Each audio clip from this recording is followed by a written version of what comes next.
La neige tombait si drue qu'elle étouffait jusqu'au bruit.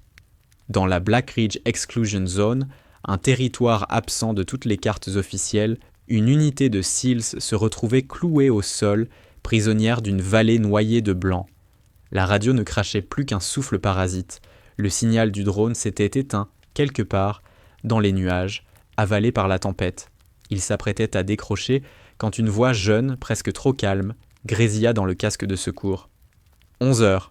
3 cibles en mouvement. Toute l'équipe se figea et se retourna d'un seul homme. À distance, derrière une lunette de visée, se tenait une fille maigre, emmitouflée dans un manteau blanc. 16 ans. Quelqu'un esquissa un rire nerveux. 3 secondes plus tard, le claquement sec des tirs déchira l'air figé. En un instant, l'équilibre du champ de bataille bascula. Le lieutenant Nathan Cole posa sa main gantée contre la paroi rocheuse gelée. Il sentit la montagne vibrer sous l'écho lointain de l'artillerie. Sa respiration sortait en bouffées maîtrisées, une buée fugace aussitôt arrachée par le vent. Derrière lui, 8 opérateurs progressaient dans une neige profonde jusqu'aux genoux, silhouettes sombres glissant à l'unisson. Des années d'entraînement commun avaient fait de leurs mouvements une mécanique parfaitement huilée. Ce n'était pas censé être une mission de combat. Renseignement. Vérification d'actifs. Extraction d'un informateur dans un village perché sur la Northwatch Ridge. 12 heures sur zone. Exposition minimale. Aucun contact prévu. Voilà le briefing. Le briefing était faux. Cole. Le sergent-chef Ethan Brooks surgit à ses côtés, la voix basse malgré le hurlement du vent. Du mouvement sur la Redstone Slope, peut-être du bétail, mais par ce temps-là, Nathan ajusta sa vision nocturne, scrutant la ligne floue où la roche se confondait avec le ciel. Rien. Juste un tourbillon de blanc. Distance 400 mètres, peut-être moins. Difficile à dire avec cette neige. À l'arrière, Luke Reed rejoignit le groupe en trottinant, son sac médical rebondissant contre son dos. Le rythme de Turner chute. La cheville n'a pas tenu après le saut. Nathan jura intérieurement, Michael Turner avait mal réceptionné lors de l'insertion, tordant sa cheville sur une plaque de glace dissimulée sous la neige. Pendant 6 heures, il n'avait rien dit, avançant à l'adrénaline et à l'orgueil. À présent, à 12 km du point d'extraction, la réalité réclamait son dû. À quel point ? Il compense bien. Mais il charge trop la jambe gauche. À ce rythme, dans 1 heure, il ne marchera plus. Devant eux, la zone autonome s'étendait comme un enfer gelé. Aucun État n'y exerçait un contrôle réel. Seigneurs de guerre, milices et mercenaires y découpaient les vallées montagneuses selon des frontières mouvantes redessinées par les saisons et le sang. La communauté internationale faisait semblant que cet endroit n'existait pas. Ceux qui y vivaient avaient appris à survivre dans les interstices du monde civilisé. Andrew Walker surgit depuis la position de pointe, le masque durci par la glace. Le village, il n'existe plus. Nathan sentit son estomac se nouer. Précise, brûlé, récent, peut-être 36 heures, des corps sur la place. L'informateur est introuvable, des survivants ont pu fuir dans les collines. Ou alors, on est tombé en plein milieu de la guerre de quelqu'un d'autre. Un claquement sec résonna à travers la vallée.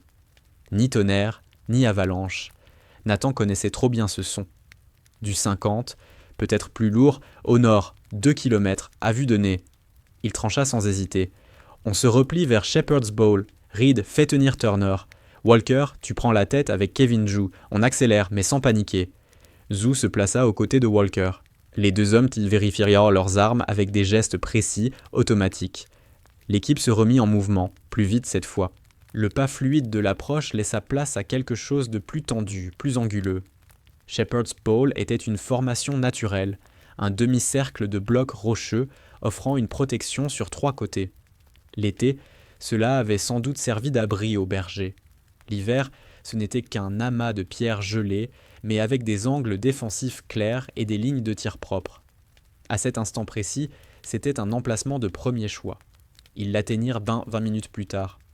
Dès le signal donné, Turner s'affaissa contre un rocher, le visage gris sous le camouflage hivernal.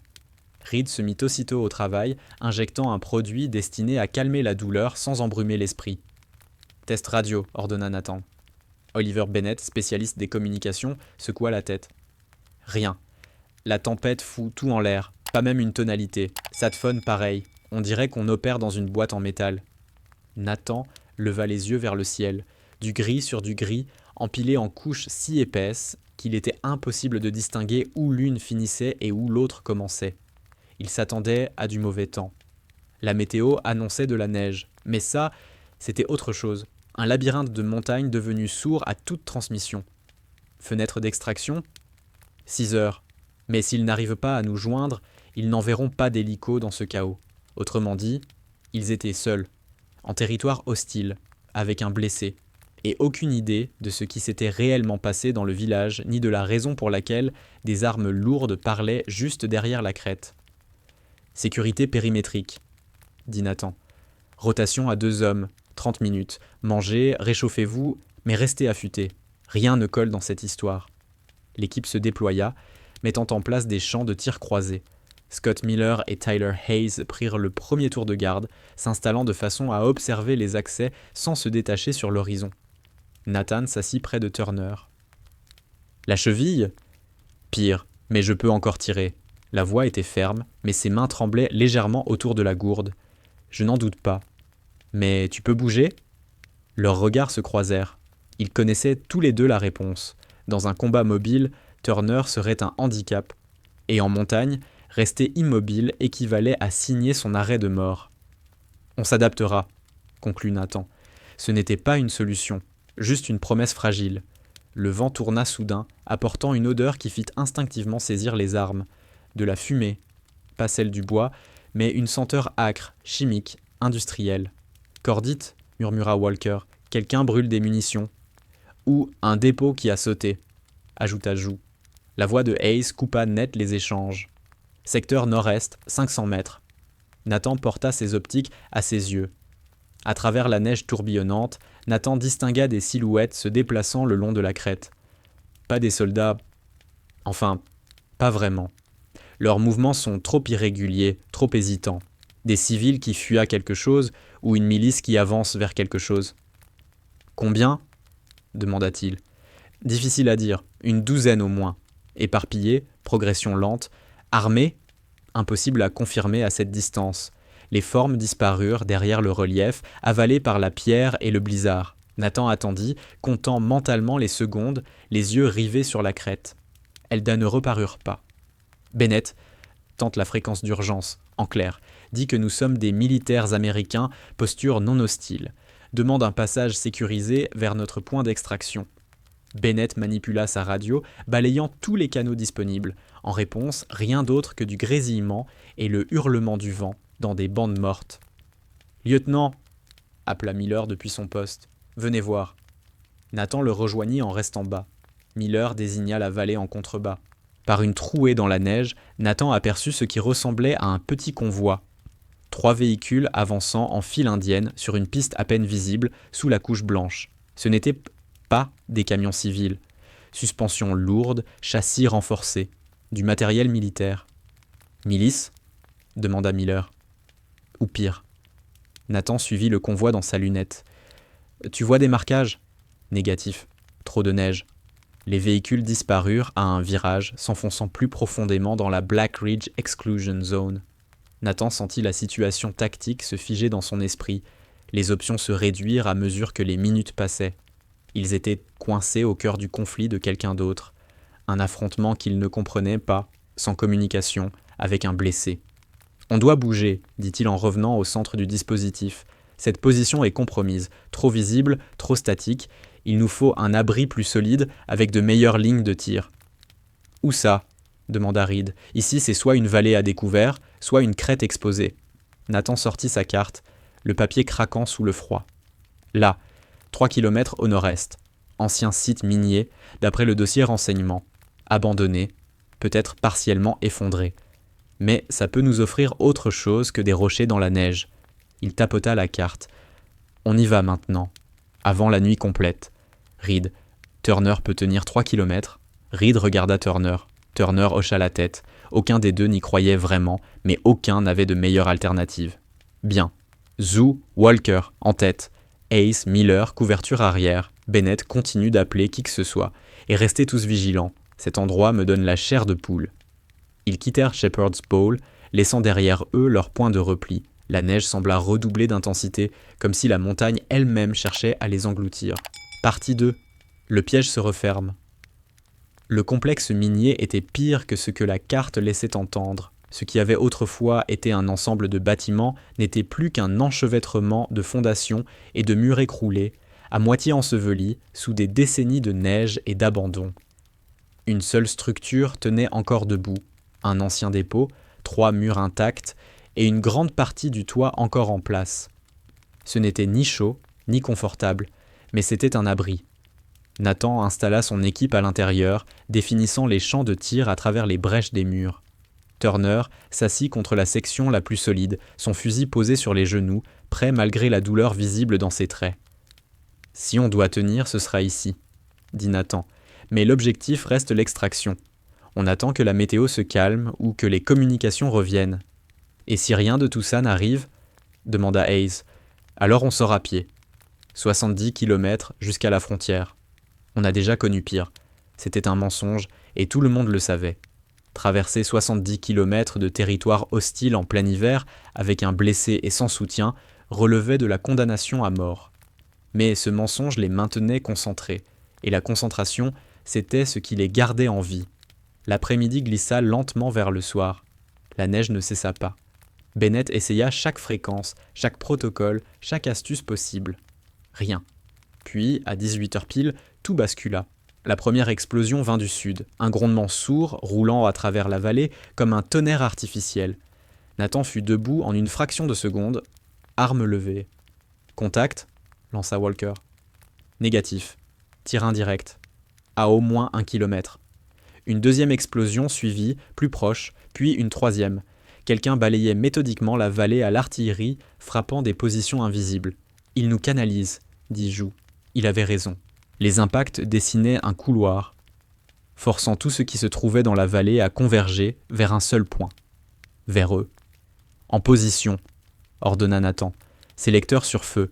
S'il pousse quelqu'un dans notre direction, ce ne sera pas amical. » L'équipe se dispersa, chacun prenant un angle différent. Reed resta près de Turner, prêt à le tirer vers un couvert plus sûr si nécessaire. 5 minutes plus tard, les tirs commencèrent. D'abord des armes légères, le claquement sec des haka mêlé à quelque chose de plus lourd, puis des traçantes zébrèrent le ciel qui s'assombrissait, rouge et verte, illuminant la neige d'une lumière mortelle. « Contact en face !» cria Joux. Plusieurs cibles, 400 mètres, en approche. Nathan les vit dans sa lunette, une vingtaine d'hommes au moins, avançant en ligne lâche sur le fond de la vallée. Derrière eux, il distingua des silhouettes plus massives, des armes lourdes, peut-être montées sur véhicules. « Ils n'attaquent non pas, » réalisa-t-il. « Ils fuient. »« Peu importe s'ils nous traversent, » répondit Hayes. Le groupe approchait, la panique visible même à distance. Ils ne regardaient pas devant eux, seulement ce qui les poursuivait. Et ce qui les poursuivait venait d'ouvrir le feu sur le dépôt. Les traçantes claquèrent contre les murs, éclatant la pierre en gerbes d'étincelles. « Riposte !» ordonna Nathan. « Tir ajusté. Économisez les munitions. » Les cils ouvrirent le feu, précis, disciplinés. Mais ils étaient en moins nombreux, moins armés, et leur position devenait intenable. « Il faut bouger !» hurla Reed au milieu du vacarme. « Où ?» répondit Nathan, en tirant 3 coups secs. Il vit une silhouette s'effondrer. « On est dans une souricière. » Et c'était vrai. Le dépôt se trouvait au fond d'une cuvette naturelle, dominée par des hauteurs sur 3 côtés. Un terrain parfait pour un massacre. N'importe quel soldat doté d'un minimum de formation aurait compris que cet endroit pouvait devenir un abattoir.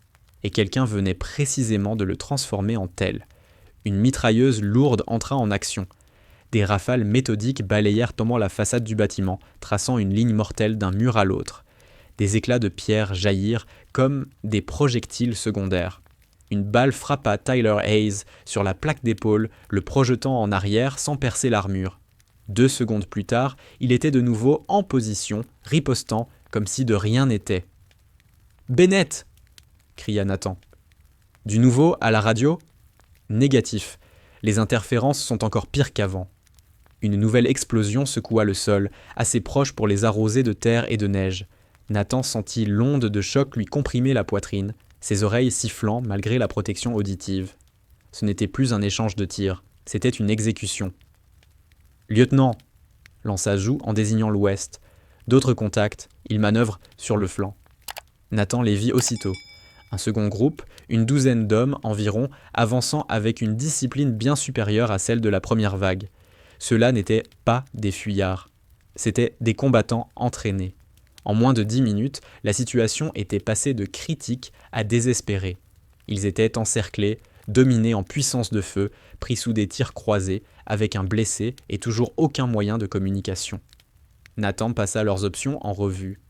Elles étaient peu nombreuses, aucune n'était bonne.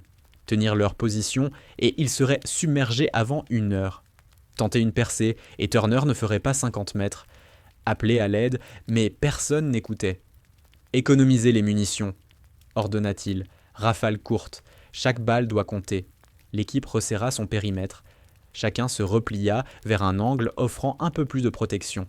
Turner se traîna jusqu'à un coin où 2 murs se rejoignaient, réduisant l'angle d'impact possible. Son visage avait pris la teinte terne de la neige ancienne, mais ses mains restaient fermes sur son fusil. Les assaillants se rapprochaient, leurs tirs gagnaient en densité et en précision. Nathan sentit une balle frôler sa manche, une autre passa si près de sa tête qu'il perçut le claquement supersonique. Le temps leur échappait. Puis, au milieu du vacarme des armes et des explosions, une voix nouvelle fendit le réseau tactique. Jeune, féminine, d'un calme presque irréel. Unité américaine, cessez-le-feu, secteur nord-ouest. Chaque cil se figea l'espace d'un battement de cœur. Cette voix n'avait rien à faire là, pas maintenant, pas ici. Répétez, exigea Nathan. Maintenez le feu au nord-ouest, des alliés approchent, 3 personnes. Identification, lança Nathan, même s'il savait déjà qu'il n'existait aucun protocole pour ce genre de situation. À travers la neige et les traçantes, 3 silhouettes émergèrent sur l'axe nord-ouest. 2 hommes armés, locaux, leurs uniformes dépareillés et leurs armes hétéroclites trahissant leur appartenance à une milice irrégulière. Mais c'était la 3e silhouette qui cloua Nathan sur place. Une fille, 16 ans, peut-être moins, menue, presque frêle, dans un manteau blanc trop grand pour elle. Elle portait un fusil manifestement plus ancien qu'elle, la crosse en bois lissée par des années d'usage. Et elle avançait sur ce champ de bataille comme si elle y avait grandi, calme, efficace, lisant le terrain avec des yeux qui avaient déjà trop vu. Elle atteignit leur position en une trentaine de secondes, les 2 miliciens couvrant son approche. De près, Nathan comprit qu'il s'était trompé sur son âge, 15 ans, tout au plus. Un visage anguleux, durci et des yeux sérieux qui balayaient la position des SEALs avec une évaluation professionnelle. « Vous êtes encerclés », dit-elle dans un anglais accentué mais parfaitement clair. « La vallée est verrouillée. Ils ont des mortiers sur la crête. »« Qui êtes-vous » exigea Nathan. « Quelqu'un qui connaît ces montagnes. » Elle désigna l'axe sud d'où provenaient les tirs les plus lourds. « La Razor Militia. Ils traquent notre village depuis 3 mois. Ils l'ont brûlé il y a 2 jours. Depuis, on fuit. Pourquoi devrions-nous vous faire confiance ?» Elle le fixa de ses yeux qui avaient cessé d'être ceux d'une enfant depuis longtemps. « Parce que dans 5 minutes, ils vont amener leur véhicule armé. Une mitrailleuse lourde. Votre bâtiment ne tiendra pas. » Nathan savait qu'elle disait vrai. Une DSHK réduirait le dépôt en miettes. Pourtant, accepter un conseil tactique d'une adolescente en plein combat allait à l'encontre de tout ce que 15 années de service lui avaient appris. « Lieutenant, » dit Walker à voix basse, « elle ne se trompe pas sur le timing. On est en train de se faire broyer. » Une nouvelle explosion secoua la structure. Turner gémit lorsque des débris retombèrent sur sa jambe blessée. Reed tenta de le couvrir, mais il n'y avait pas assez de place. Nathan prit sa décision en 2 secondes. Il savait que ce choix sauverait son équipe, ou les condamnerait tous. « Où ?» demanda-t-il. La fille pointa vers le nord-est, vers une portion de vallée qui semblait totalement à découvert. « Il y a un ravin, assez profond pour nous couvrir. On peut s'y replier jusqu'à la nuit, puis gagner les Eagle's Nest Cave. C'est du terrain ouvert. Ils nous faucheront. » Non. Le vent vient de l'ouest. La neige masquera notre déplacement. Ils ignorent Moxian de l'existence du ravin. Il est invisible sous cette couche. Nathan balaya son équipe du regard. Turner tenait à peine debout. La radio de Bennett était morte. Les munitions s'épuisaient. Et cette gamine leur offrait la seule issue possible. « D'accord, dit-il. On bouge à ton signal. Mais si c'est un piège, alors je mourrai la première, coupa-t-elle. Parce que c'est moi qui ouvre la marche. Elle se tourna vers les 2 miliciens et leur parla rapidement dans une langue que Nathan ne reconnut pas. Ils acquiescèrent, vérifièrent leurs armes et se déployèrent pour couvrir l'axe nord-est. « Quand je ferai signe, dit-elle, vous courez, ne vous arrêtez pas. Ne regardez pas derrière vous, le ravin est à 200 mètres. Vous avez 90 secondes avant qu'ils ajustent leur tir. »« Turner ne peut pas courir, » répondit Nathan. Elle jaugea le blessé en un instant. « 2 des vôtres le portent, les autres couvrent. Il n'y a pas d'autre solution. » Nathan désigna Reed et Hayes pour Turner. Ils réajustèrent leur équipement, répartissant le poids pour pouvoir avancer vite. Le reste de l'équipe se prépara à un décrochage sous le feu, vérifiant chargeur et angle. La fille se plaça à l'orée du bâtiment, scrutant le chaos avec le calme de quelqu'un qui avait déjà vécu cette scène trop souvent. Nathan se surprit à l'observer, tentant de comprendre ce qu'il voyait. Ce n'était pas une enfant jouant à la guerre. C'était une survivante, forgée dans l'école la plus impitoyable qui soit. « Maintenant, » dit-elle. Les 2 miliciens ouvrirent le feu, ajoutant leur vacarme à celui de la bataille. La fille s'élança. Les SEALs la suivirent. Nathan avait exécuté des dizaines de manœuvres sous le feu, mais traverser un terrain totalement découvert, en pleine tempête de neige, sous des tirs directs, était une première. La poudreuse était bien plus profonde qu'elle n'en avait l'air. Chaque pas arrachait de l'énergie. Les traçantes fendèrent le blanc, certaines passant si près qu'il en sentait la chaleur sur son visage. Une explosion éclata derrière eux, projetant Tyler Hayes en avant. Il faillit lâcher Michael Turner, mais tint bon, s'arrachant à la neige pour continuer. La fille courait en tête, sans jamais se retourner. Son manteau blanc la rendait presque invisible dans la tourmente. Nathan la vit soudain disparaître, comme englouti par le sol. Alors il comprit. Le ravin était là, exactement là où elle l'avait dit. Une entaille brutale dans la montagne, dissimulée par la neige. « Allez !» cria-t-il. Les SEALs plongèrent dans l'ouverture. Le ravin était étroit mais profond, ses parois abruptes offrant une protection immédiate contre les tirs directs. Ils y dévalèrent dans un enchevêtrement de corps et d'équipements, armes levées, balayant déjà les hauteurs. Turner gémit lorsque Lucas Reed et Hayes le posèrent au sol, plus rudement qu'il ne l'aurait voulu. La fille était déjà en position, son fusil braqué vers l'axe par lequel ils venèrent d'arriver. Les 2 combattants locaux les rejoignirent quelques secondes plus tard, glissant le long des parois. L'un saignait de l'épaule, mais repoussa tout geste d'aide. « Ils vont se repositionner, » dit-elle calmement. « On a 3 minutes, peut-être moins, avant qu'ils nous retrouvent. » Nathan compta rapidement. Tous ces hommes étaient projetés et Akenan était là. Les munitions avaient baissé, mais restaient exploitables. Turner était conscient, lucide malgré la douleur. Ce n'était pas bon. Mais c'était mieux qu'il y a 30 secondes. « Comment tu t'appelles » demanda-t-il. « Emily Carter. » Elle répondit sans quitter sa lunette. « Mon père était professeur américain. Il est venu ici il y a 15 ans. Il a rencontré ma mère dans les villages du Nord. Et maintenant, mort. Kane Militia. Le mois dernier. » Sa voix était plate, factuelle. « Ma mère aussi, mon frère, mon oncle. 23 personnes de notre village. Ils les ont exécutées sur la place pendant que je chassais en montagne. » Quelque chose de glacé se forma dans la poitrine de Nathan, sans aucun lien avec le froid. « Je suis désolé. Ne le sois pas. Aide-moi à leur faire payer. » Avant qu'il puisse répondre, des tirs éclatèrent au-dessus du ravin. La Kane Militia les avait retrouvés plus vite que prévu. Les balles ricochaient contre la pierre, sifflant au-dessus de leur tête.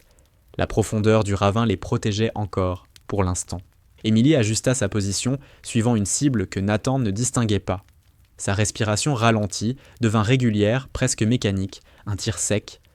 Là-haut, quelqu'un cessa définitivement de tirer. « Elle a 16 ans ?» murmura Hayes, incrédule. Nathan ne répondit pas. Il regardait Emily travailler.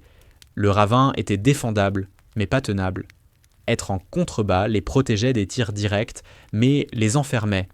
Si l'ennemi sortait des mortiers ou des grenades, cet endroit deviendrait une tombe. Nathan regroupa l'équipe dans la partie la plus profonde, sous un surplomb naturel. Turner s'adossa à la roche, livide mais attentif. Reed avait stabilisé la cheville, mais chaque déplacement restait une torture. « Bilan », dit Nathan à voix basse. « Munitions à 60%, répondit Andrew Walker. « On consomme plus vite que prévu. »« Communication toujours morte, ajouta Oliver Bennett. Rien du tout. Soit tout est brouillé, soit la tempête est infernale. Probablement les deux, dit Kevin Jou. Médical à 40%, annonça Reed. J'ai utilisé presque tous les antidouleurs pour Turner. Si quelqu'un d'autre est sérieusement touché, on est dans la merde. Nathan hocha la tête. La situation se dégradait. La fenêtre d'extraction allait s'ouvrir puis se refermer pendant qu'ils seraient coincés ici, à supposer même que quelqu'un sache encore où les chercher. Emily réapparut près d'eux, se déplaçant sans bruit malgré le terrain. Ses deux compagnons prirent en position sur les rebords du ravin. « La Kane Militia va encercler cette position, dit-elle. Ils sont patients. Ils attendront la nuit, puis ils avanceront avec des jumelles de vision nocturne. Ils les ont obtenues via des groupes russes il y a 2 mois. »« Comment tu sais tout ça ?» demanda Nathan. « Parce que je me bats contre eux depuis qu'ils ont brûlé mon village. » Aucune émotion. Juste un constat. Je connais leurs armes, leurs tactiques, leurs chefs. Ils sont 15 ici, avec des renforts en route depuis Stonegate Outpost, et je sais qu'on ne peut pas rester dans ce ravin. Tu proposes quoi ? Nathan la scruta, cherchant le moindre doute, la moindre faille. Il n'en trouva aucune. Les Eagle's Nest Cave, 3 km au nord-est. Le chemin est dur, surtout par ce temps, mais les grottes sont défendables. De l'eau, des abris, plusieurs sorties. On peut y tenir jusqu'à ce que la tempête passe. 3 km, de nuit, en territoire hostile, avec un blessé, dans une tempête, demanda Ethan Brooks depuis son poste. Oui. Emily soutint le regard de Nathan. C'est une mauvaise option, mais c'est la seule qui ne se termine pas avec nous tous morts ici. Brooks secoua la tête. Même si on la croit pour l'emplacement, on ne connaît pas ces montagnes. Elle peut nous mener n'importe où. Dans un piège, une embuscade. Ça peut être exactement ce que veut la Razor Militia. L'objection était légitime. Nathan avait bâti sa carrière sur l'évaluation du risque. En combat, la confiance se gagnait sur des mois, parfois des années, pas en 30 minutes, au cœur d'un enfer de feu. Mais Emily les avait déjà sauvés une fois. Elle avait annoncé l'arrivée de la mitrailleuse lourde avec une précision glaçante. Elle connaissait le terrain, l'ennemi, ses limites. Soit elle était le piège le plus sophistiqué qu'il ait jamais vu, soit elle était exactement ce qu'elle prétendait être, une survivante qui connaissait ces montagnes mieux que quiconque. Si tu avais voulu qu'on meure, dit Nathan lentement, tu aurais pu laisser la Razor Militia finir le travail dans le dépôt. C'est vrai. Emily ajusta la sangle de son fusil. Mais j'ai besoin que vous soyez vivants. Ils nous chassent depuis des mois, village après village, famille après famille. On est presque éteints. Mais des soldats américains ici, ça change l'équation. Ça les fait hésiter. Ça nous achète du temps. Elle durcit le ton. Vous êtes un bouclier. Nous sommes des survivants qui s'entraident. Je vous donne le terrain. Vous me donnez la puissance de feu et la discipline. Ensemble, on a une chance. Séparés, on est mort. Ce n'est pas un piège, c'est des maths. Nathan regarda son équipe. Turner ne pouvait ni rester, ni vraiment marcher.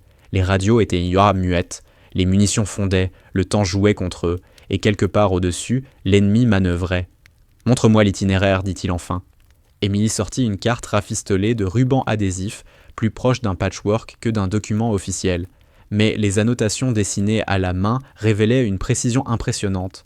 Elle indiqua leur position actuelle, puis traça une ligne vers le nord-est, à travers un relief qui semblait impraticable. On suit le ravin sur environ 500 mètres, puis on grimpe ici. Son doigt s'arrêta sur un point où les parois s'adoucissaient légèrement. Ensuite, on traverse cette vallée. Elle est exposée, mais la neige masquera notre progression. Puis on atteint la crête. Les Eagle's Nest Caves sont là, dans la paroi. « Et les positions ennemies ?» demanda Kevin Jou, penché au-dessus de la carte. « Ici et là. » Emily marqua 3 points distincts. La Kane Militia contrôle ces zones le jour. La nuit, ils se replient vers leur camp principal. Ils détestent combattre dans l'obscurité, dans ces montagnes. Trop de risques. Se perdre, tomber, mourir de froid. Elle releva les yeux. Mais nous, on va voyager de nuit. On sait où on va. Eux, non. Elle replia soigneusement la carte. J'ai fait ce trajet 30 fois ces 2 derniers mois. Je peux le parcourir les yeux fermés. Nathan observa la jeune fille devant lui. 16 ans, peut-être moins, ou peut-être plus, d'une certaine manière. Assez âgée pour avoir perdu toute sa famille. Assez âgée pour avoir mené pendant des mois une guerre de guérilla contre une milice armée. Assez aguerrie pour naviguer en montagne, en pleine tempête, pendant que des hommes ayant des décennies d'expérience peinaient à suivre. Il avait passé sa vie d'adulte à diriger des SEALs dans les missions les plus dures que la Navy puisse confier. Il savait lire les gens, jauger leurs capacités, reconnaître ceux qui tiendraient et ceux qui céderaient quand les balles commenceraient à voler. Emily Carter avait le regard de quelqu'un qui avait été mis à l'épreuve et qui n'avait pas cédé. Mais la confiance restait un seau dans le vide, et ce seau s'ouvrait au-dessus d'un gouffre très sombre. « Si on fait ça, » dit Nathan avec précaution, « tu suis mes ordres. On se déplace comme une unité, avec une discipline militaire. Ta connaissance du terrain est cruciale, mais les décisions tactiques passent par moi. C'est clair ? » Clair. Elle hocha une seule fois la tête. « Mais si je dis stop, tu t'arrêtes. Si je dis bouge, tu bouges. Ces montagnes tuent ceux qui n'écoutent non pas. » Nathan acquiesça. Il se tourna vers son équipe. « Vérifiez votre équipement. Départ dans 10 minutes. Scott Miller et Tyler Hayes. Vous prenez Turner. Le reste en formation périmétrique. » Emily ouvre la marche. « Je suis juste derrière. Restez tous vigilants. Le pire est encore devant nous. » Le groupe se mit en mouvement. Chaque opérateur entama les gestes rituels, répétés des centaines de fois. Contrôle des armes, comptage des chargeurs, redistribution du matériel médical. Turner fut aidé à se relever. Sa mâchoire était crispée par la douleur, mais son regard restait clair. Emily observait la préparation avec un intérêt évident. « Vous bougez bien ensemble. Ça fait longtemps que vous êtes une équipe. »« 3 ans pour ce groupe. Certains depuis plus longtemps, » répondit Nathan en ajustant son sac. « Tu as observé des opérations militaires, » dit-elle. « Et toi, tu as survécu à la guerre. » Emily resserra son manteau blanc. La Razor Militia, les groupes russes, les forces gouvernementales, quand elles se souviennent que nous existons. J'ai appris à regarder, à analyser, à comprendre comment pensent les soldats entraînés. C'est comme ça que je suis resté en vie, quand ma famille, elle, ne l'a pas été.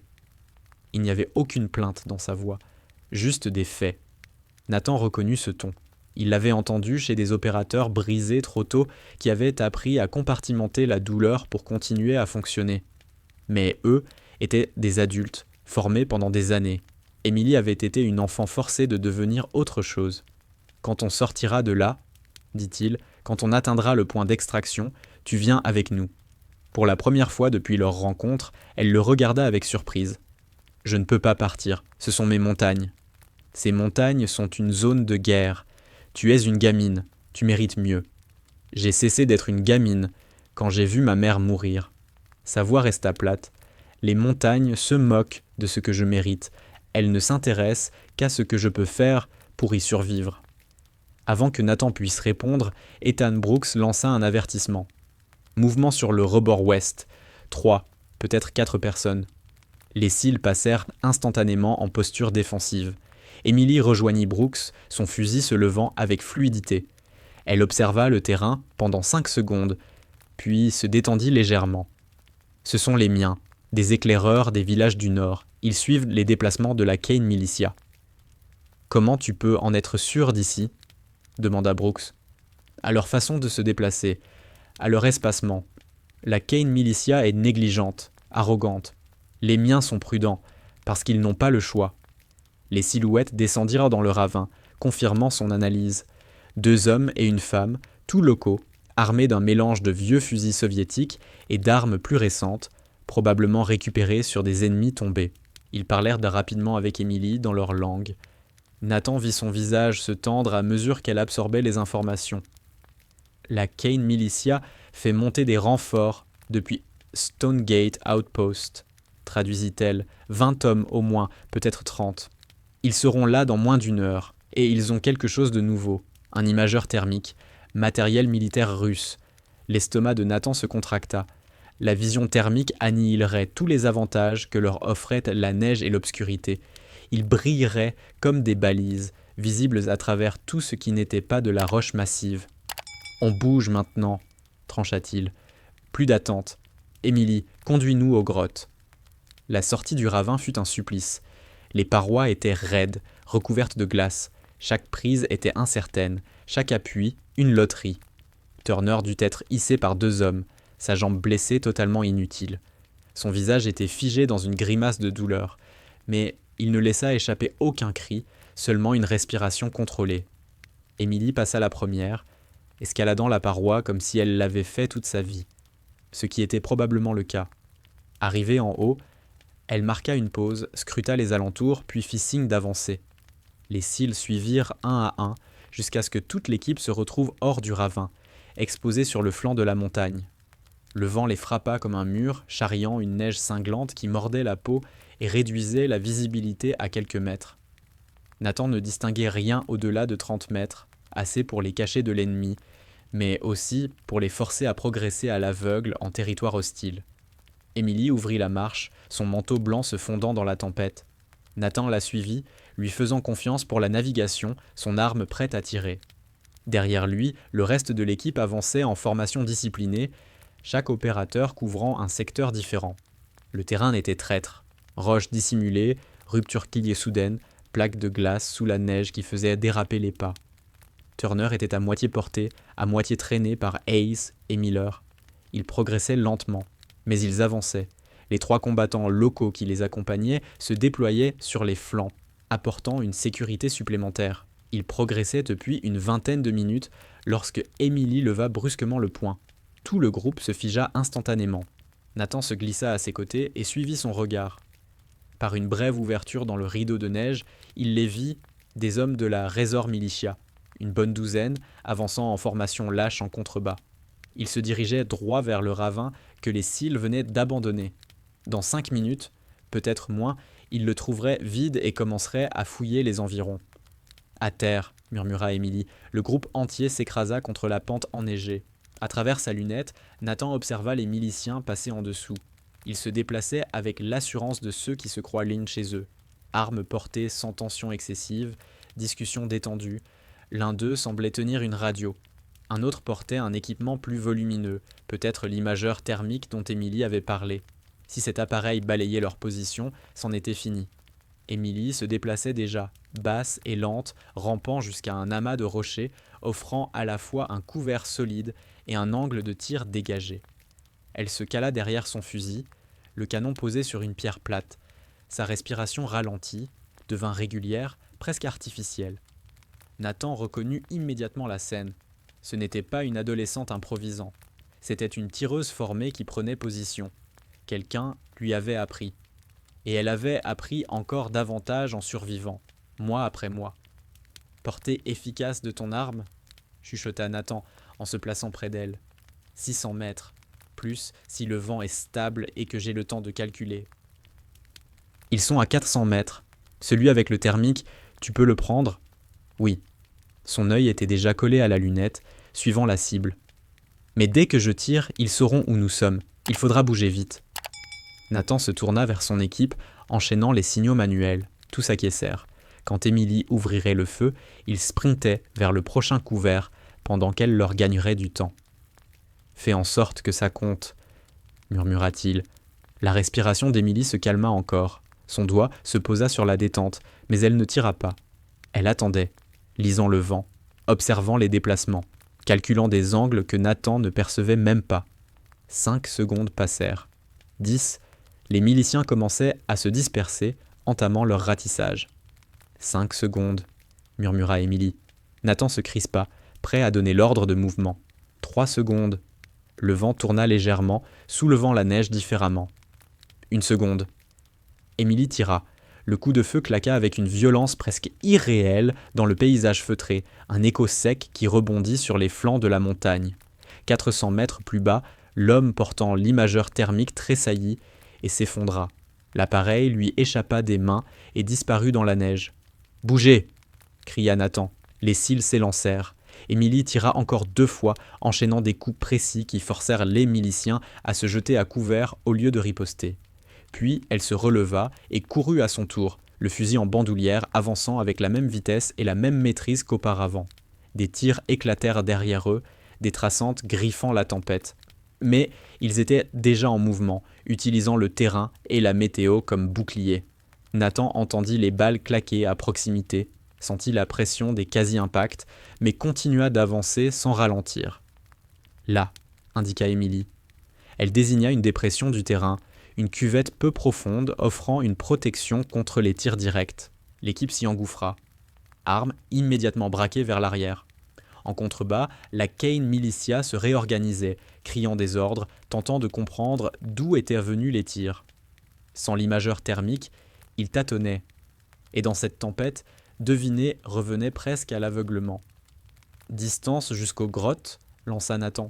2 kilomètres. Mais on ne peut pas y aller directement. Il nous suivrait. Elle marqua une pause. Il faut contourner par le nord, franchir la crête, puis arriver par l'est. Ça nous rajoute au moins 1 heure. Ou on fonce tout droit et on leur montre notre seule position défensive, répondit Nathan. La logique d'Émilie était imparable. On contourne par le nord, décida-t-il. Il se tourna vers Turner. Ça tient, tu respires encore. Toujours debout. Enfin, presque, grogna Turner entre ses dents serrées. Sa jambe avait enflé malgré le bandage de Reed. Tu peux faire encore 2 kilomètres ? Turner se redressa péniblement, s'appuyant lourdement sur son fusil, comme sur une béquille improvisée. On va voir. Ils repartirent, cette fois en obliquant vers le nord, longeant le flanc de la montagne. La tempête gagnait en violence, à la fois bénédiction et malédiction. La visibilité tombait à 20 mètres, mais cela signifiait aussi qu'ils ne verraient une menace qu'au dernier moment. Émilie les guida à travers un terrain qui aurait dû être infranchissable. Des corniches étroites, des montées abruptes, des passages où un faux pas signifiait une chute fatale. Elle avançait sans la moindre hésitation, sans jamais revenir sur ses choix. À chaque pas, Nathan réévaluait son jugement. Ce n'était pas seulement une connaissance locale, c'était quelqu'un qui avait transformé la survie en science, qui lisait la montagne comme un cil lit la mer. Elle avait parlé de 30 trajets jusqu'aux grottes, 30 fuites sous la pression de l'ennemi, 30 fois à parier sa vie sur la météo, le terrain et ses propres capacités. Combien de personnes avait-elle perdues en chemin ? Combien de fois avait-elle fait ce parcours seule, consciente d'être la dernière de son village, la dernière de sa famille, la dernière à courir ? « Contact !» cria Andrew Walker depuis l'arrière. Plusieurs cibles à 700 mètres, manœuvre de flanc.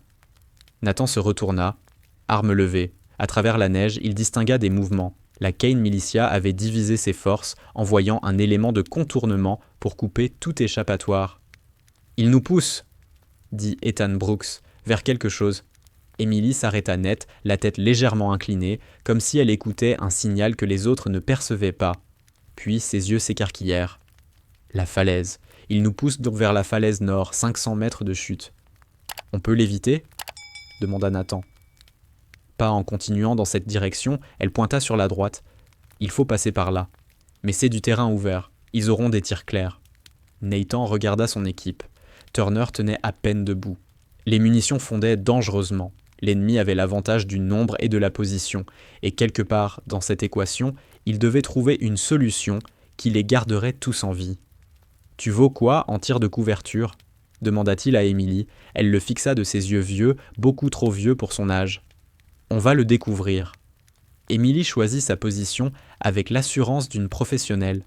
Un groupe de blocs rocheux offrait un couvert solide et une vue dégagée sur leur arrière. Elle s'installa, fusil parfaitement calé, regard balayant la trajectoire ennemie. « Quand je commence à tirer, dit-elle à Nathan, vous avez 30 secondes pour traverser le terrain découvert. Après ça, ils s'adapteront. 30 secondes. Pas une de plus. Après ça, ils s'adapteront et commenceront à vous toucher. Ne perdez pas une seconde, 30 secondes, 40 si j'ai de la chance et qu'ils sont idiots. Mais comptez sur 30. Nathan rassembla son équipe d'un geste. Dès qu'elle tire, on sprint. Pas d'arrêt. Pas d'engagement, sauf nécessité absolue. Turner, tu restes entre Miller et Hayes. Les autres, formation de mouvement standard. Des questions ? Personne ne parla. Tout le monde avait compris. La voix d'Émilie s'éleva, calme, glaciale. 3 cibles visibles, 5 probables supplémentaires. Vent d'ouest, 12 km/h, rafale à 20. Distance 600 mètres. Elle parlait pour elle-même, déroulant ses calculs. Sa respiration ralentissait, devenant presque mécanique. « Prêt ?» demanda Nathan. 8 hochements de tête, même Turner, livide, tremblant, parvint à acquiescer. « Prête ?» dit Nathan à Émilie. Elle tira. La première balle abattit un milicien qui prenait position en hauteur. Il s'effondra net, son arme glissant de main qui ne saisirait plus rien. « Bougez !» cria Nathan. Les cils s'élancèrent. Le fusil d'Émilie tonna à nouveau. Un deuxième homme tomba. La Kane Militia réagissait maintenant, tentant de repérer la tireuse, mais le vent et la neige rendaient la tâche presque impossible. Emily tira une troisième fois, clouant un groupe à couvert. Le terrain découvert sembla interminable. Nathan comptait les secondes dans sa tête. 10, 15, 20, deux nouveaux coups précis. Les têtes ennemies me restèrent à boucle baissée. 25, le couvert apparut enfin, une ligne de rochers marquant la limite de la zone protégée. L'équipe s'y jeta juste au moment où les premiers tirs de riposte déchiraient l'air à l'endroit qu'ils occupaient quelques secondes plus tôt. Emily les rejoignit 30 secondes plus tard, essoufflée mais parfaitement maîtrisée.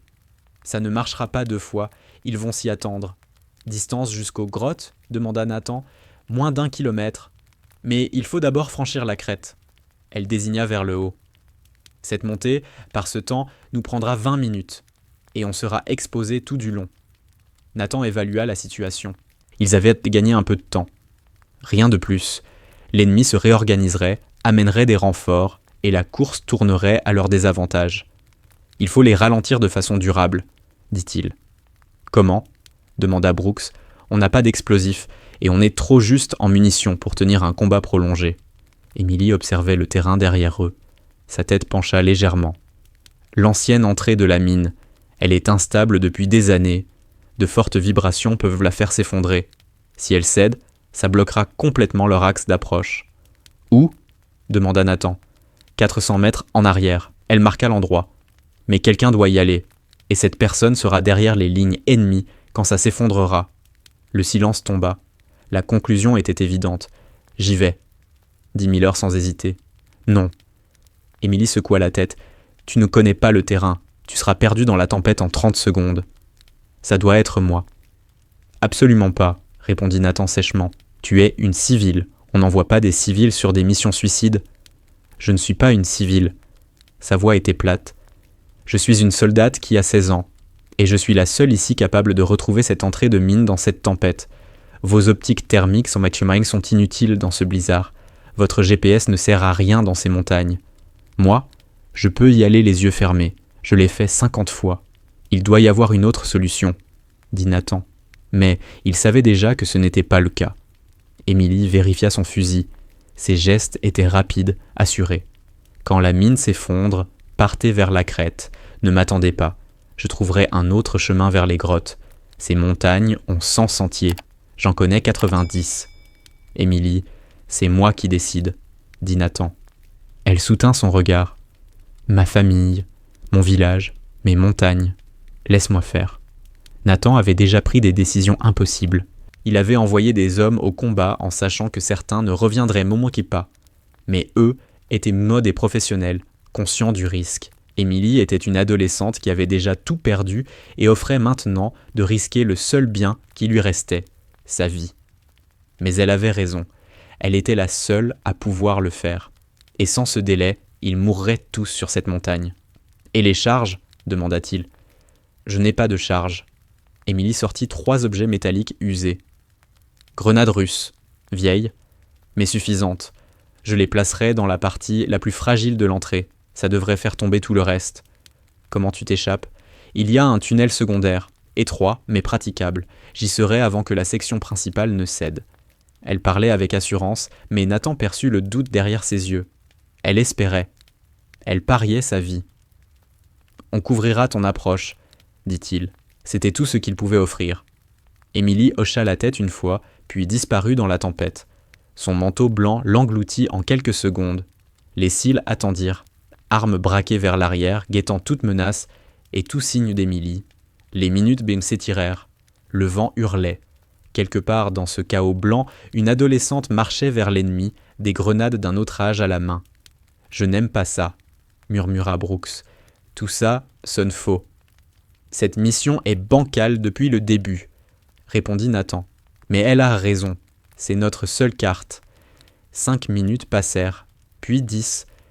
Nathan commençait à craindre le pire quand l'explosion survint. Un grondement profond, presque tellurique, roula le long du flanc de la montagne, puis un second fracas, lourd, massif, le bruit de tonnes de roches et de terre en mouvement. Un nuage sombre de poussière et de débris s'éleva dans la tempête, occultant tout pendant quelques secondes. C'est notre signal, dit Nathan. On grimpe, maintenant. L'équipe se mit en mouvement, attaquant la pente raide vers la ligne de crête. Derrière eux, des cris et des ordres confus résonnaient dans la neige. La Kane Militia faisait face à un tunnel effondré, son axe d'attaque bloqué, sa situation tactique soudainement brouillée. Ils grimpèrent depuis 15 minutes lorsque Nathan aperçut un mouvement devant eux. Il leva son arme, prêt à tirer. Émilie surgit de la tempête. Son manteau blanc était déchiré, couvert de poussière. Une entaille au front saignait lentement. Elle respirait fort, ses mains tremblaient légèrement, mais elle était debout. « L'entrée de la mine est détruite, dit-elle. Environ 50 mètres de tunnel et de parois effondrées. Ils devront contourner. Ça leur coûtera au moins 2 heures. »« Tu saignes ?» dit Reed en avançant avec son kit médical. « Ce n'est rien. » Elle balaya sa main.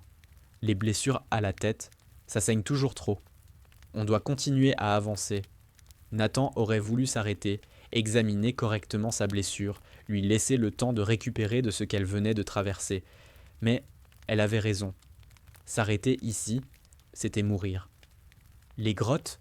demanda-t-il. « 300 mètres devant, de l'autre côté de cette crête. » Émilie leva la main, encore un peu tremblante, tandis qu'elle reprenait son souffle.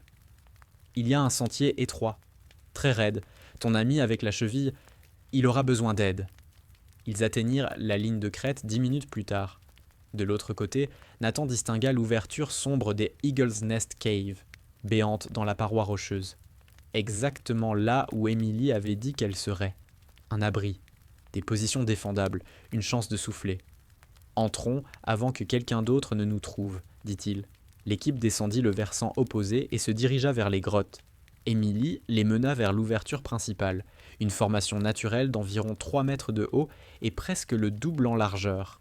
À l'intérieur, l'air était légèrement plus chaud, et surtout, le vent hurlant s'éteignit enfin. Ils y étaient parvenus, éprouvés, à court de ressources, avec un blessé sérieux.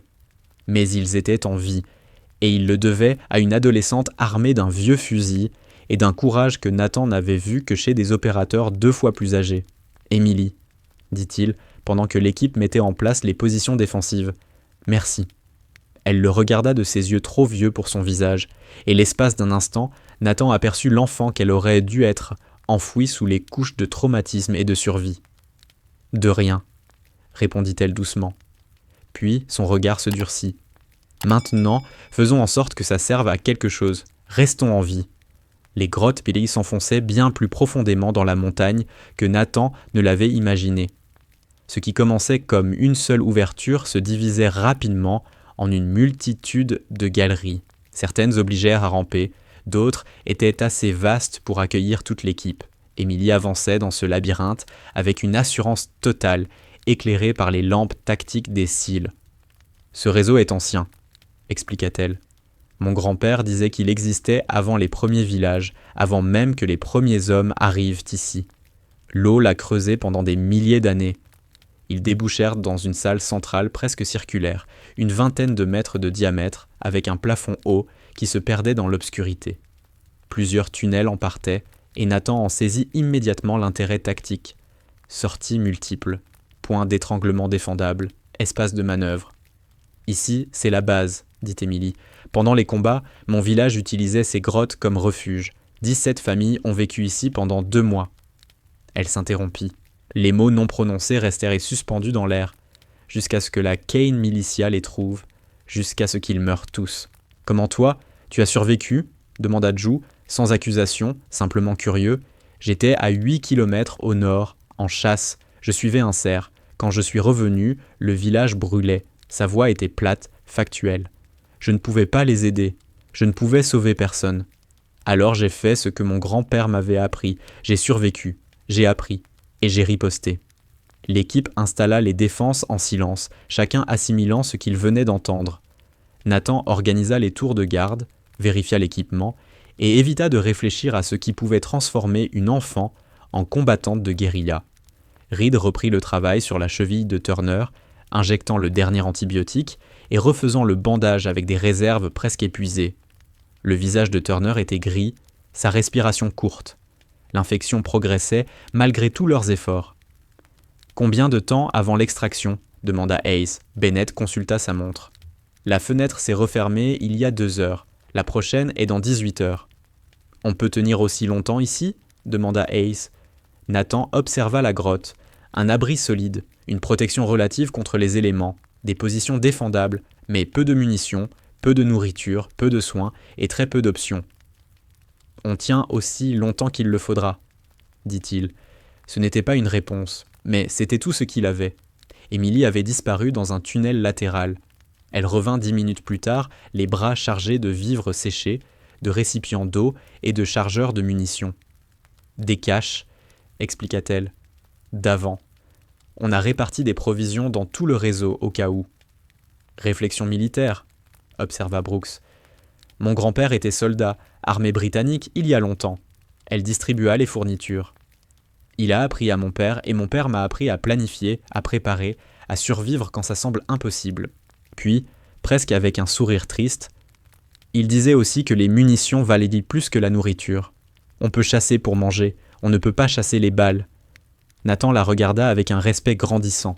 16 ans. Mais elle pensait comme un vétéran.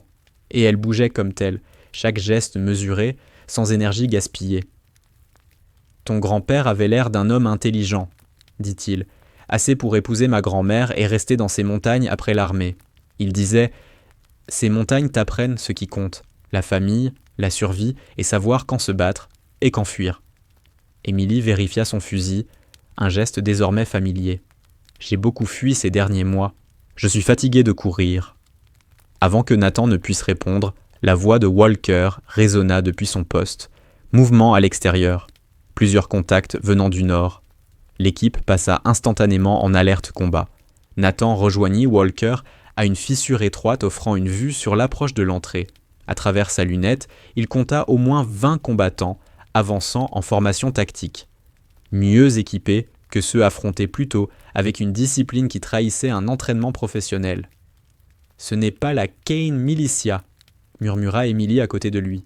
Elle était apparue sans un bruit. « Ce sont des mercenaires russes. Ils travaillent parfois avec la milice. Formation, équipement. Mais ils sont bien plus dangereux. Eux savent vraiment ce qu'ils font. »« On peut tenir ici contre eux ?» demanda Nathan. Emily observa l'ennemi approcher, ses yeux calculant déjà. « L'entrée est un goulet naturel. Ils ne pourront pas utiliser leur nombre, mais ils auront des grenades, peut-être des charges explosives. » Elle marqua une pause.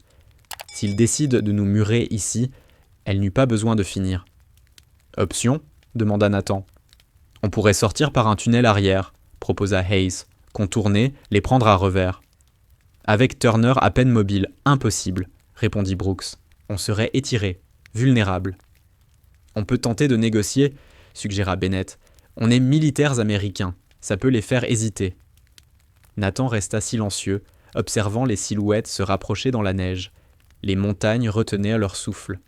« Ou ça peut leur donner encore plus envie de nous tuer, » répliqua Scott Miller. « Des Américains morts, ça vaut de l'argent dans certains milieux, ou de la propagande. Nathan le savait. Ils avaient raison. Toutes les options étaient mauvaises. Se battre depuis les grottes leur permettrait peut-être de tenir un temps, mais ils finiraient encerclés ou murés vivants. Fuir signifiait presque à coup sûr se faire abattre à découvert.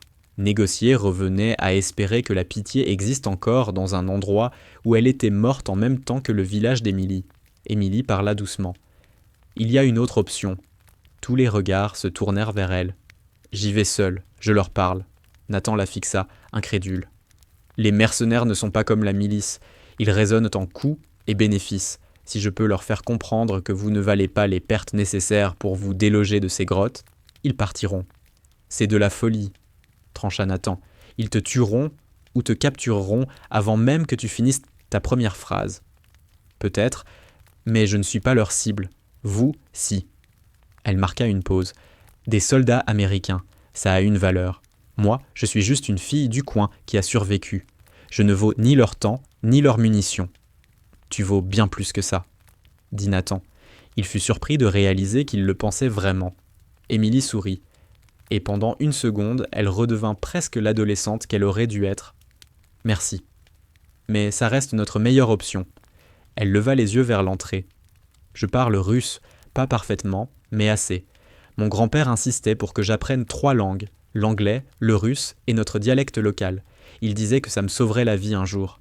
Les mercenaires n'étaient plus qu'à 300 mètres, avançant régulièrement vers l'entrée de la grotte. Nathan avait peut-être 2 minutes pour prendre une décision qui déterminerait si son équipe vivrait ou mourrait. « Je n'aime pas ça, dit-il. Tu n'as pas besoin d'aimer, tu dois juste me laisser essayer. » Émilie vérifia son fusil une dernière fois, puis le tendit à Nathan. « Garde-le en sécurité. Mon grand-père l'a porté dans l'armée britannique. Mon père s'en est servi pour chasser dans ces montagnes. Moi, je l'ai porté pour y survivre. » Elle le fixa droit dans les yeux. « Si je ne reviens pas, au moins lui, il survivra. » Émilie. Mais elle se dirigeait déjà vers l'entrée, les mains levées dans un geste universel de non-agression. Nathan eut envie de l'arrêter, de la tirer en arrière, de trouver n'importe quelle autre solution. Mais elle avait raison. « Couvrez-la !» ordonna-t-il. « S'il tire, on riposte. Sinon, feu retenu. » Les cils prirent après position, armes braquées sur les mercenaires. Nathan observa à travers sa lunette tandis qu'Émilie sortait de la grotte, seule et désarmée, dans le paysage gelé. Ils la virent immédiatement. L'homme de pointe leva son arme, cria quelque chose en russe. Émilie répondit, sa voix portée par le vent, inaudible à cette distance. Le chef des mercenaires s'avança. Un homme grand, le visage marqué par une cicatrice visible même de loin. Ils parlèrent. Leurs gestes y étaient lisibles, même si leurs mots ne l'étaient pas. Nathan vit l'homme désigner la grotte. Émilie secouait la tête. La discussion continua. « Qu'est-ce qu'elle dit ?» murmura Tyler Hayes. « Je n'en sais rien, » admit Nathan. Puis, après une seconde, « Mais elle est toujours vivante. Ça veut dire qu'ils écoutent. » 5 minutes passèrent. 5 heures, à en juger par la tension. Puis le chef mercenaire se tourna, aboya un ordre. La formation se réorganisa et commença à reculer. Émilie resta immobile, les regardant s'éloigner. Ce n'est que lorsqu'ils disparurent de vue qu'elle se retourna et revint vers l'entrée de la grotte. Nathan l'attendait. « Qu'est-ce que tu leur as dit ?»« La vérité. En grande partie. » Elle récupéra son fusil et le vérifia par réflexe. « Que vous étiez des militaires américains. Que vous n'aviez aucun intérêt à les affronter. Que vous cherchiez juste à survivre jusqu'à l'extraction. Et que vous combattre leur coûterait des hommes et des munitions pour rien. Et ça leur a suffi ? Ça leur a suffi pour décider que vous ne valiez pas la peine de mourir pour. » Elle passa devant lui, s'enfonçant dans la grotte. Ses épaules s'affaissèrent légèrement, l'épuisement la rattrapant maintenant que le danger immédiat était passé. « On a peut-être 12 heures, » dit-elle. « Après ça, ils peuvent changer d'avis ou transmettre votre position à quelqu'un que les Américains morts intéressent davantage. » Nathan réalisa que ses mains tremblaient pour légèrement.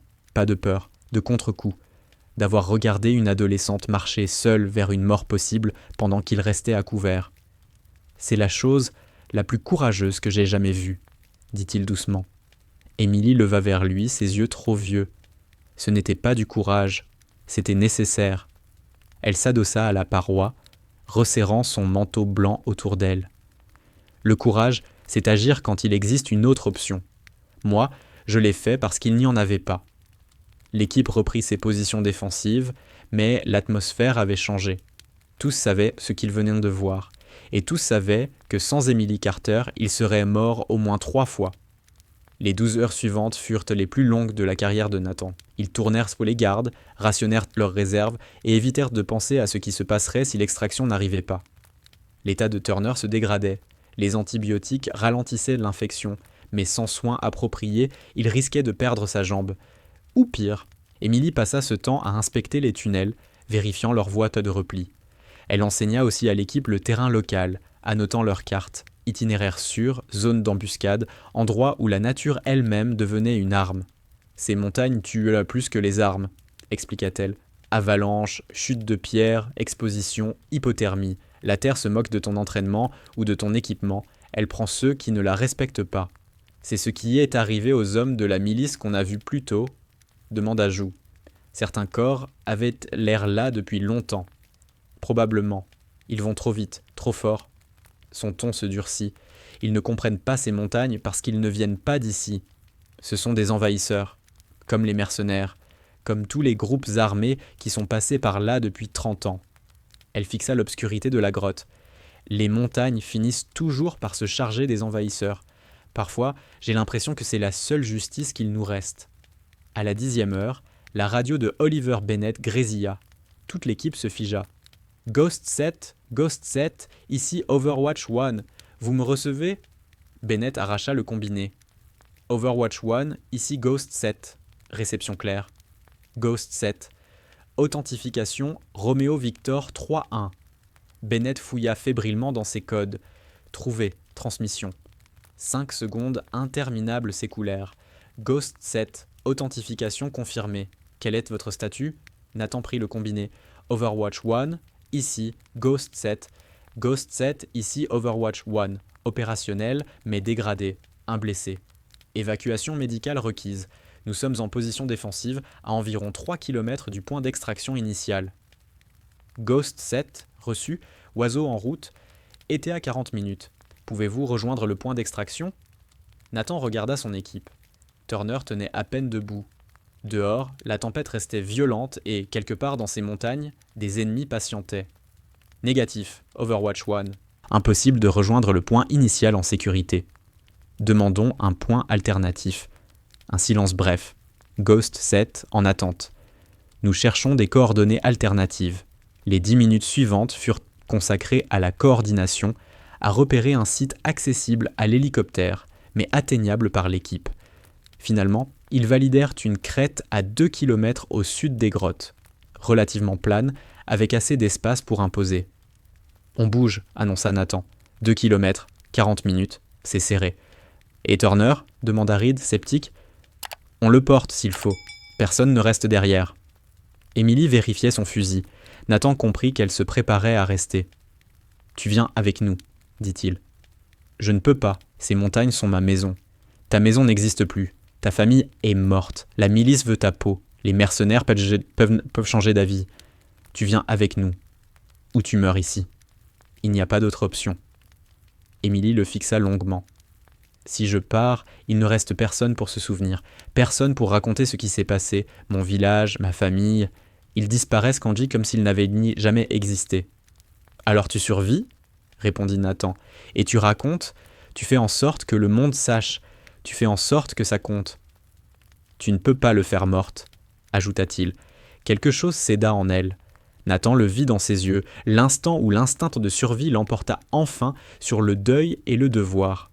Elle avait 16 ans. Elle voulait vivre, et pour la première fois depuis des mois, quelqu'un lui offrait cette chance.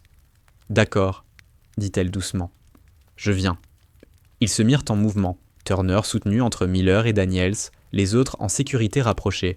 Emily les guida par un tunnel arrière qui débouchait sur le versant sud de la montagne, hors de vue de l'ennemi.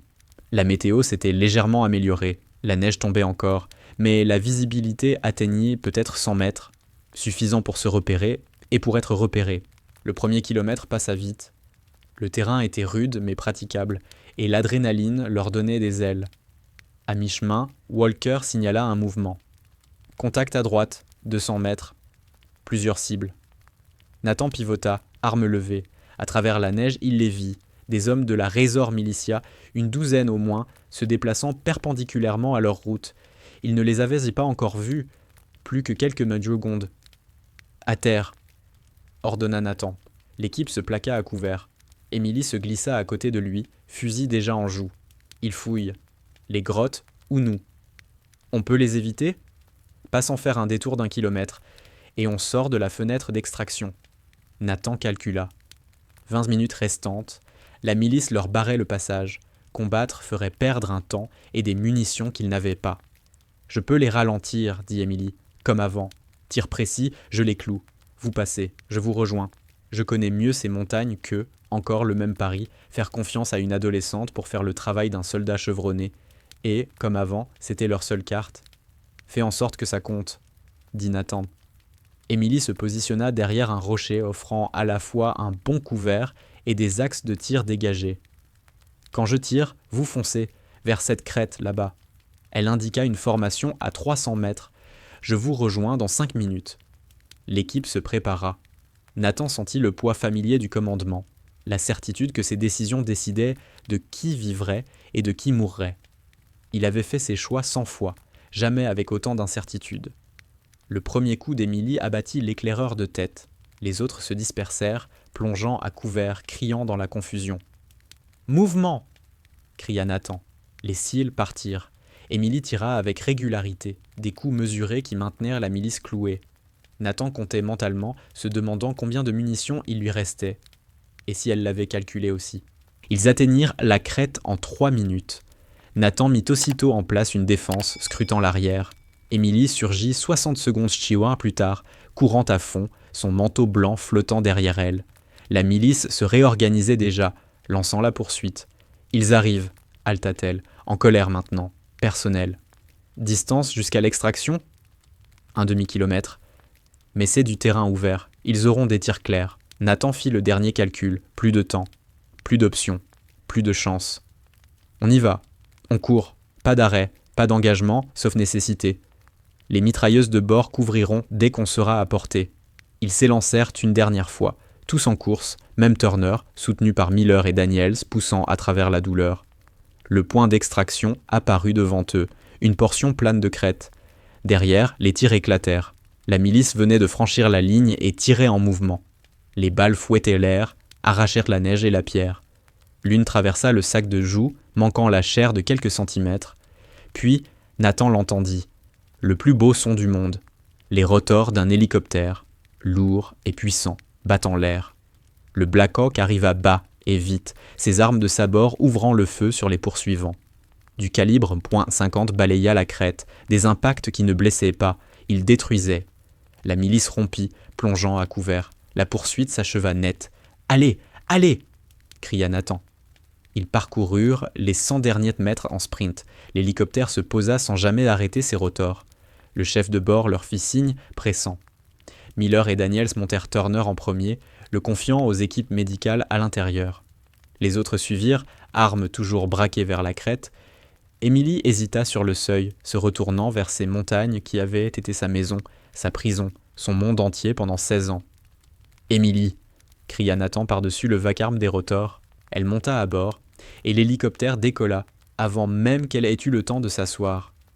Nathan regarda le sol s'éloigner, vit les combattants de la milice sur la ligne de crête rapetisser jusqu'à disparaître dans l'immensité blanche. Ils avaient réussi. Contre des probabilités qui auraient dû les tuer 3 fois plutôt qu'une, ils avaient survécu. Et ils le devaient à une adolescente armée d'un fusil, dotée d'un courage presque inhumain, qui leur avait montré le chemin. Le vol de retour dura 40 minutes. Personne ne parla. Turner recevait des soins d'urgence de la part des infirmiers de bord. Les autres restaient assis, épuisés, les armes enfin abaissées, les corps commençant seulement à comprendre ce qu'ils venèrent d'endurer. Émilie était assise près de la porte, observant les montagnes disparaître sous eux. Nathan remarqua alors les larmes, les premières, silencieuses, régulières. Elle pleurait ce qu'elle laissait derrière elle, sa famille, son village, sa maison. Elle pleurait la vie qu'elle avait eue avant que la violence ne l'engloutisse. Elle pleurait aussi parce qu'elle était enfin assez en sécurité pour le faire. Il s'assit à côté d'elle. Elle ne le regarda pas, mais ne s'éloigna pas non plus.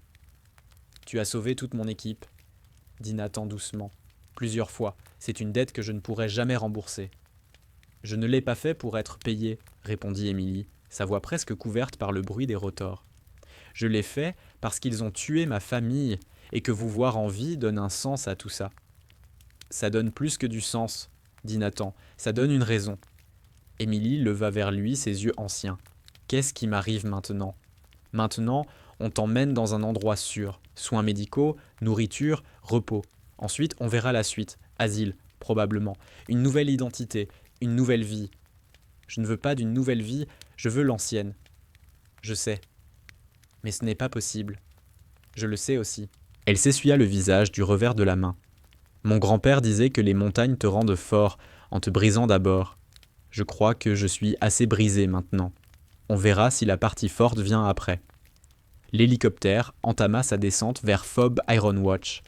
Nathan distingua en contrebas le balai organisé des opérations militaires. Des véhicules, des équipes, des mouvements précis. Un monde radicalement différent de celui qu'Émilie avait connu. Un monde de règles, de structures, de sécurité. « Ils vont vouloir te débriefer, » dit Nathan. « Te poser beaucoup de questions sur la Black Ridge Exclusion Zone, Les milices, les mercenaires, tu pourras faire ça ? Oui, mais je veux quelque chose en échange. Dis-moi. Mon village, je veux que quelqu'un y retourne, que les corps soient enterrés correctement. Sa voix se brisa. Je veux qu'on se souvienne d'eux, pas juste des noms sur un rapport, des gens réels, qui ont vécu, qui sont morts. Je te le promets, dit Nathan. Je ferai en sorte que ça arrive, et que le monde sache ce qui s'est passé là-bas. L'hélicoptère se posa. La porte s'ouvrit, laissant entrer un air chaud presque irréel après le froid des montagnes. Nathan et son équipe descendirent. Turner fut immédiatement évacué vers l'hôpital de la base. Emily descendit en dernier, regardant autour d'elle avec des yeux grands ouverts. Elle n'avait jamais vu un endroit pareil. Malgré toute une vie passée au milieu de zones de guerre, c'était la première fois qu'elle voyait l'ordre émerger du chaos. Le commandant de la base s'approcha. Un colonel au regard vif, à l'expression ferme. « Lieutenant Cole, content de vous voir rentrer. J'ai entendu dire que ça avait été... mouvementé. » « On peut dire ça comme ça, mon colonel. Voici Emily Carter. Sans elle, nous ne serions pas en train de discuter. » Le colonel observa Emily, son expression s'adoucissant légèrement. « Miss Carter, bienvenue à FOB Iron Watch. Allons vous faire examiner, vous donner à manger, des vêtements propres. Ensuite, quand vous serez prête, nous aimerions entendre votre histoire. » Emily hocha la tête, trop épuisée pour parler.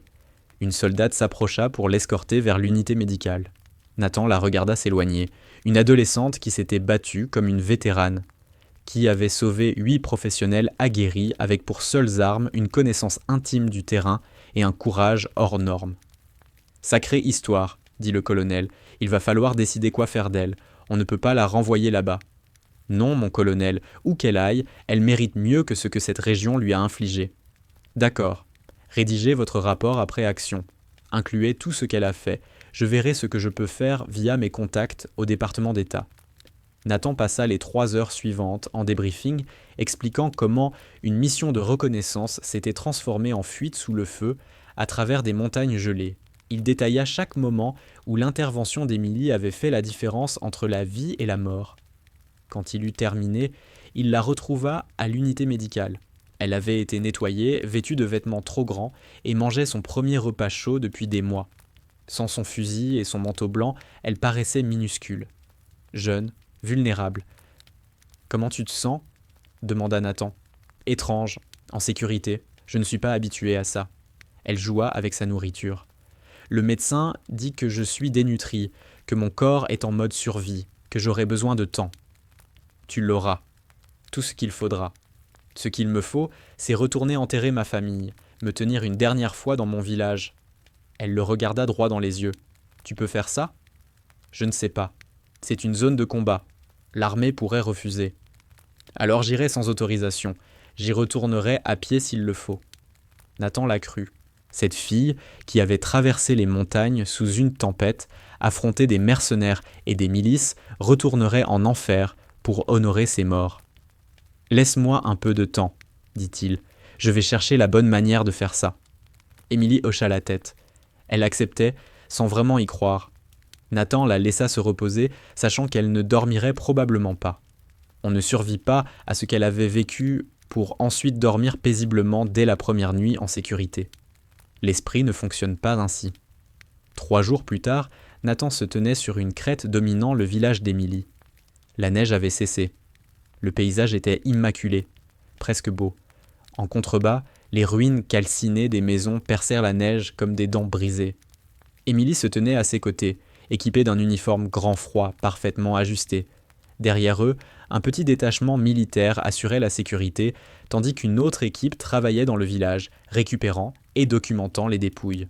Pour la première fois depuis longtemps, quelqu'un était revenu. Et cette fois, le monde regardait. Ma maison était là. Emily désigna une fondation à peine visible sous la neige. La maison de mon grand-père était juste à côté, le centre du village. Là. Elle indiqua chaque endroit. Sa voix restait calme, mais ses mains tremblaient. 37 familles vivaient ici, 162 personnes. On avait une école, une petite clinique, un lieu où les anciens se retrouvaient pour raconter des histoires, des vies normales. « Je suis désolé, » dit Nathan, sachant à quel point ces mots étaient insuffisants, mais n'ayant rien d'autre à offrir. Ne sois pas désolé, souviens-toi et raconte.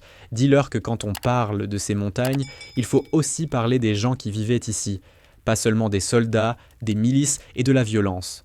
Elle marqua une pause. Des gens. Pendant des heures, Émilie aida l'équipe de récupération. Elle identifia les lieux, les familles, les individus. Elle connaissait chaque personne, racontait qui ils étaient avant de devenir des victimes. Les militaires travaillaient avec un respect silencieux, traitant chaque récupération avec la dignité qu'elle méritait. Nathan observa Émilie se déplacer dans les ruines de son village avec une grâce étrange. C'était son dernier adieu, sa manière d'honorer les morts avant d'entrer dans une vie inconnue. Elle ne pleura pas. Touti, ses larmes avaient dû couler dans l'hélicoptère. Ici, elle témoignait simplement. Elle veillait à ce que sa famille et ses voisins ne soient pas oubliés. Lorsque le soleil commença à se coucher, teintant la neige d'orange et d'or, le travail prit fin. Tout avait été documenté. Témoignages, preuves, rapports, des éléments qui, un jour peut-être, serviraient à juger les atrocités commises ici. « Nous avons terminé », dit doucement le chef de l'équipe de récupération. « Les dépouilles seront transférées vers une structure appropriée. Si des familles existent encore, elles pourront les réclamer. »« Il n'y a plus de famille, » répondit Émilie. « Je suis la seule qui reste. » Puis, après un instant, « Mais merci de les avoir traités avec respect. » Avant de partir, Émilie marcha une dernière fois jusqu'au centre du village. Elle resta immobile longtemps, la tête inclinée, les lèvres bougeant à peine, une prière peut-être, ou un adieu. Puis, elle revint vers Nathan. Son visage était calme, ses yeux secs. « Je suis prête, dit-elle. Prête à partir. » Le vol de retour vers la base se fit dans le silence. Émilie regardait par le hublot les montagnes qui avaient été tout son monde, les voyant peu à peu disparaître. « Qu'est-ce que tu vas faire maintenant ?» demanda Nathan. « Vivre, me battre, me souvenir. » Sa voix était ferme. « Ton gouvernement traite ma demande d'asile. Ils disent Dany que j'irai en Amérique, que j'aurai une éducation, des possibilités. Tout ce que mon père voulait pour moi. C'est bien, tu le mérites. Je mérite surtout d'avoir ma famille en vie. » Elle le regarda. « Mais puisque ce n'est pas possible, je prendrai ce qu'il reste. » Elle inspira profondément. « Ton commandant m'a dit que j'avais sauvé 8 vies américaines. Il a dit que ça comptait, que ça faisait de moi une héroïne. »« Tu en es une, » répondit Nathan. « Non, je suis une survivante. » Elle secoua la tête. « Il y a une différence. Les héros choisissent le danger. Moi, j'ai juste fait ce qu'il fallait pour rester en vie. Et pour que ceux qui ont tué ma famille paient un prix. » Nathan comprenait cette nuance. Il avait connu beaucoup de gens capables d'actes extraordinaires qui refusaient le mot héros. Ils se voyaient simplement comme des êtres humains ayant fait le seul choix possible dans des situations impossibles. « Que tu te vois comme une héroïne ou une survivante, dit-il, tu as mon respect. Et tu as ma promesse. Ton village, ta famille, ton histoire seront racontées. Je m'en assurerai. » Émilie hocha la tête, acceptant la promesse. Puis elle se tourna de nouveau vers la fenêtre, regardant ces montagnes disparaître pour la dernière fois. 6 mois plus tard, Nathan reçut une lettre. Elle venait du Colorado, transmise par les circuits militaires. À l'intérieur, quelques lignes écrites en anglais appliqué. « Lieutenant Cole, je vous écris pour vous dire que je vais bien. L'asile a été accordé. Je vis avec une famille d'accueil dans le Colorado. Ce sont de bonnes personnes. Les montagnes ici me rappellent la maison. Elles sont plus douces, moins en colère. J'ai commencé l'école le mois dernier. C'est étrange d'être dans une classe avec des gens de mon âge qui n'ont jamais entendu de tir, qui n'ont jamais perdu quelqu'un à cause de la violence. Ils se plaignent des devoirs et des examens. J'essaie de me rappeler que leur normal n'est pas le mien et que c'est acceptable. Je travaille aussi avec une organisation pour vétérans. Ils aident les soldats à gérer les traumatismes de la guerre. Quelqu'un a pensé que mon expérience pourrait être utile. Apparemment, survivre à ce que j'ai vécu donne une perspective qui aide les autres. Je pense à ma famille tous les jours, au village, aux montagnes, mais j'apprends aussi à penser à l'avenir. Mon père disait « La meilleure revanche est une vie bien vécue ». J'essaie de vivre la mienne ainsi. Merci d'avoir tenu votre promesse. J'ai lu les rapports sur mon village. Vous avez fait en sorte qu'il soit rappelé. Cela compte plus que vous ne pouvez l'imaginer. Prenez soin de vous et de votre équipe. Vous m'avez sauvé la vie en me sortant de ces montagnes. Maintenant, je ferai en sorte que cela n'ait pas été vain. Avec respect, Emily Carter Nathan plia soigneusement la lettre et la rangea dans ses dossiers personnels.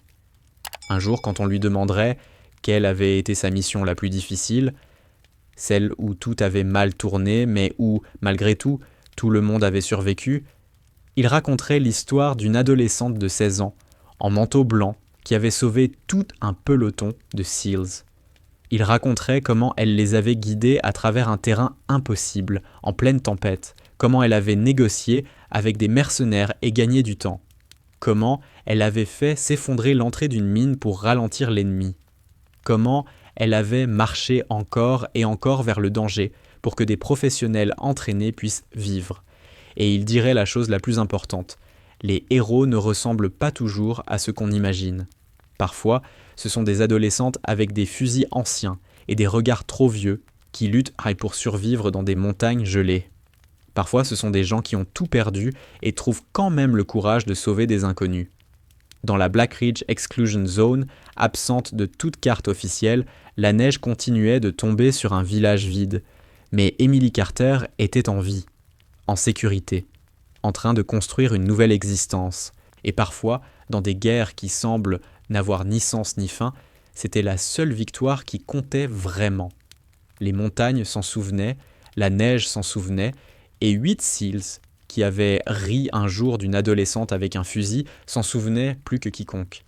Ils se souvenaient de l'instant où elle avait ouvert le feu et leur avait sauvé la vie.